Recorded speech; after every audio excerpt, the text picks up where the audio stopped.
ಎರಡು ಮಚ್ಚುಗಳಲ್ಲಿ ಇರುವಂತಹ ವ್ಯತ್ಯಾಸ ಏನು? ಆ ವ್ಯತ್ಯಾಸವನ್ನ ನೋಡ್ತಾ ಹೋಗೋಣ. ಯಾಕೆ ಆ ಮಚ್ಚು ಸದ್ಯ ಅನುಮಾನಕ್ಕೆ ಕಾರಣ ಆಗ್ತಾ ಇದೆ?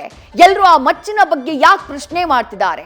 ಆ ಆರೋಪಿಗಳಿಬ್ಬರ ಮೇಲೆ, ವಿನಯ್ ಗೌಡ ಹಾಗೆ ರಜತ್ ಮೇಲೆ ಅನುಮಾನ ಮೂಡ್ತಾ ಇರೋದು ಯಾವ ಕಾರಣಕ್ಕಾಗಿ ಅಂತಂದ್ರೆ ಈ ಕಾರಣಕ್ಕೆ.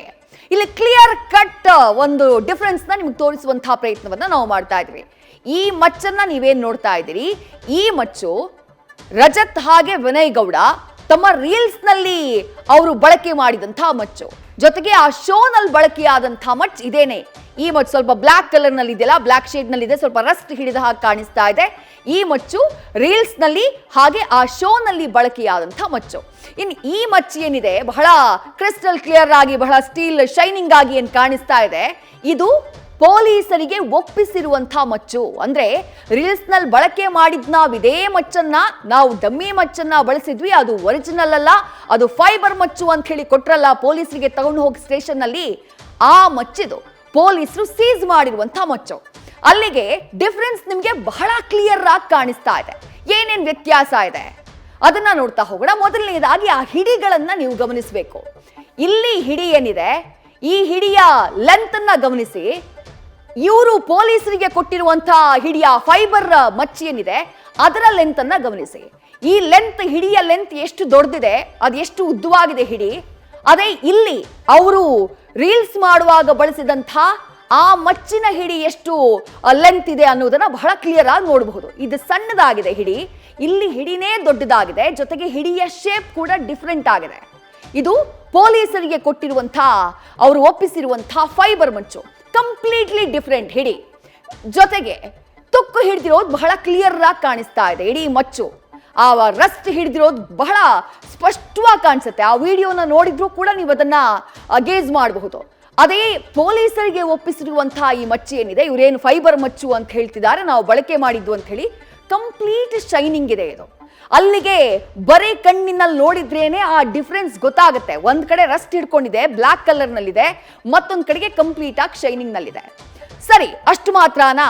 ಇನ್ನ ಇದೆ ವ್ಯತ್ಯಾಸ. ಆ ವ್ಯತ್ಯಾಸ ಏನು? ಅದರ ಹಿಡಿಯನ್ನ ನೀವು ಗಮನಿಸಬೇಕು. ಆ ಪೋರ್ಷನ್ ಇದೆಯಲ್ಲ ಮಚ್ಚಿದ್ದು, ಅದರ ವಿಡ್ತ್ ಅನ್ನ ನೀವು ಗಮನಿಸಬೇಕು. ಅಗಲ ಕಾಣಿಸುತ್ತೆ, ನಮ್ಗೆ ಬಹಳ ಕ್ಲಿಯರ್ ಆಗಿ ನೋಡಬಹುದು. ಇಲ್ಲ ಅಗಲ ಕಾಣಿಸುತ್ತೆ, ಇಲ್ಲಿ ಅದೆಷ್ಟು ಚಿಕ್ಕದಾಗಿದೆ ಅನ್ನೋದನ್ನ ನೋಡ್ತಾ ಇದ್ದೀರಿ. ಅಂದ್ರೆ ಸೈಜ್ ನಲ್ಲೇ ವ್ಯತ್ಯಾಸ ಇದೆ. ಇದು ಬಹಳ ಸ್ವಲ್ಪ ಅಗಲವಾಗಿದೆ, ಇದು ಸ್ವಲ್ಪ ಸಣ್ಣದಾಗಿದೆ. ಸೈಜ್ ನಲ್ಲಿ ವ್ಯತ್ಯಾಸ ಕಾಣ್ತಾ ಇದೆ, ಅಗಲದಲ್ಲಿ ವ್ಯತ್ಯಾಸ ಇದೆ. ಇನ್ನು ಹಿಡಿಯಲ್ಲೂ ನೋಡಿ, ಇಲ್ಲಿರುವಂತಹ ವ್ಯತ್ಯಾಸವನ್ನ ನೀವು ಗಮನಿಸಬೇಕು. ಇಲ್ಲಿ ಹಿಡಿಯಲ್ಲಿ ನೀವು ಗಮನಿಸಿದ್ರೆ ಕರೆಕ್ಟ್ ಆಗಿರುವಂತಹ ಲೆಂತ್ ಎಲ್ಲೂ ಇಲ್ಲಿ ಹಿಡಿಯಲ್ಲಿ ಹಿಂದೆ ಮುಂದೆ ಬಂದಿಲ್ಲ ಆ ಮಚ್ಚು. ಅದೇ ನೀವು ಈ ಫೋಟೋನ ನೀವು ಗಮನಿಸಿದ್ರೆ, ಇಲ್ಲಿ ಗಮನಿಸಿದ್ರೆ ಆ ಹಿಡಿ ಭಾಗದಲ್ಲೇ ನಮಗೆ ಕಾಣಿಸುತ್ತೆ. ಹಿಡಿಯ ಸ್ವಲ್ಪ ಮುಂದಕ್ಕೆ ಆ ಎಕ್ಸ್ಟ್ರಾ ಪೋರ್ಷನ್, ಮಚ್ಚಿನ ಎಕ್ಸ್ಟ್ರಾ ಪೋರ್ಷನ್ ಕಾಣಿಸ್ತಾ ಇದೆ. ಅಲ್ಲಿಗೆ ಬಹಳ ಕ್ಲಿಯರ್ ಆಗಿ ಗೊತ್ತಾಗುತ್ತೆ, ಈ ಮಚ್ಚೆ ಬೇರೆ, ಇವರು ಬಳಕೆ ಮಾಡಿದಂಥ ಈ ಮಚ್ಚೆ ಬೇರೆ ಅನ್ನೋದು ಬಹಳ ಸ್ಪಷ್ಟವಾಗಿ ಗೊತ್ತಾಗುತ್ತೆ. ಇದನ್ನ ರೀಲ್ಸಿಗೆ ಬಳಸಿದ್ದಾರೆ, ಪ್ರೋಮೋಗ್ ಬಳಸಿದ್ದಾರೆ. ಆದ್ರೆ ಪೊಲೀಸರ ಹತ್ರ ನಿನ್ನೆ ನಾವು ಬಳಸಿದ್ದು ಫೈಬರು, ನಾವು ಒರಿಜಿನಲ್ ಮಚ್ಚನ್ನ ಬಳಸಿಲ್ಲ ಅಂತ ಹೇಳಿ ತಗೊಂಡು ಈ ಮಚ್ಚನ್ನ ಕೊಟ್ಟಿದ್ದಾರೆ. ತಪ್ಪೇ ಮಾಡಿಲ್ಲ ಅನ್ನೋ ಪಕ್ಷದಲ್ಲಿ ಪೊಲೀಸರನ್ನೇ ಯಾಮಾರಿಸುವಂತಹ ಪ್ರಯತ್ನ ಯಾಕೆ ಮಾಡಿದ್ರು ವಿನಯ್ ಗೌಡ ಹಾಗೆ ರಜತ್? ತಪ್ಪು ಮಾಡಿಲ್ಲ, ನಮ್ಮ ಉದ್ದೇಶ ಹೆದರಿಸೋದಾಗಿರ್ಲಿಲ್ಲ ಅನ್ನೋದೇ ನಿಜ ಆಗಿದ್ರೆ, ತಪ್ಪೇ ಮಾಡಿಲ್ಲ ಅನ್ನೋದಾಗಿದ್ರೆ ಪೊಲೀಸರನ್ನ ಯಾಮಾರಿಸುವಂತಹ ಪ್ರಯತ್ನ ಯಾಕಾಯ್ತು? ಯಾಕಂದ್ರೆ ಬರೀ ಗಣ್ಣಿಗಿದ್ ಕಾಣಿಸ್ತಾ ಇದೆ. ಪೊಲೀಸರು ಅದನ್ನೇ ಅದೇ ನಿಜವಾದ ಮಚ್ಚು ಅಂತ ಹೇಗೆ ಒಪ್ಕೊಂಡ್ರು? ಆ ಪ್ರಶ್ನೆಯನ್ನು ಕೂಡ ನಾವು ಮಾಡಬೇಕಾಗತ್ತೆ. ಈಗ ಜನಸಾಮಾನ್ಯರಿಗೆ ಬರಿಗಣ್ಣಿಗೆ ಆ ಮಚ್ಚಿನಲ್ಲಿ ವ್ಯತ್ಯಾಸ ಕಾಣಿಸ್ತಾ ಇದೆ. ಅದಕ್ಕೆ ಅಂತಾನೆ ಟ್ರೈನ್ ಆಗಿರುವ ಪೊಲೀಸ್ನವರಿಗೆ ಆ ವ್ಯತ್ಯಾಸ ಕಾಣಿಸ್ಲಿಲ್ವಾ? ಪೊಲೀಸ್ನವರಿಗೆ ಹಿಡಿಯಲ್ಲಿ ವ್ಯತ್ಯಾಸ ಇದೆ, ಅಗಲದಲ್ಲಿ ವ್ಯತ್ಯಾಸ ಇದೆ, ಕಲರ್ನಲ್ಲಿ ವ್ಯತ್ಯಾಸ ಇದೆ ಅನ್ನೋದು ಪೊಲೀಸರಿಗೆ ಗೊತ್ತಾಗಿಲ್ವಾ? ಪೊಲೀಸರು ಹೇಗೆ ಅದನ್ನ ಡಮ್ಮಿ ಮಚ್ಚು ಅಂದ್ಕೊಂಡು ಅವರಿಬ್ಬರನ್ನ ರಾತ್ರಿ ಬಿಟ್ಟು ಕಳಿಸಿದ್ರು? ಅರೆಸ್ಟ್ ಮಾಡ್ತಾರೆ, ದಯಾನಂದ್ ಅವ್ರು ಹೇಳಿದ್ರು ಅರೆಸ್ಟ್ ಮಾಡಲಾಗಿತ್ತು ಅಂತ ಹೇಳಿ.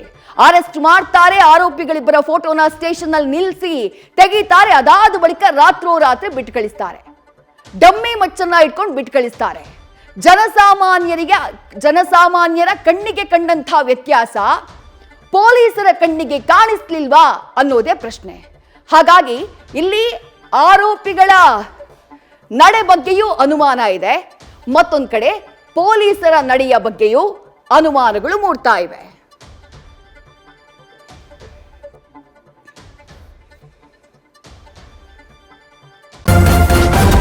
ನ್ಯೂಸ್ ಫಸ್ಟ್ ನಿರ್ಭೀತಿಯಿಂದ ನಿಮ್ಮ ಪರವಾಗಿ.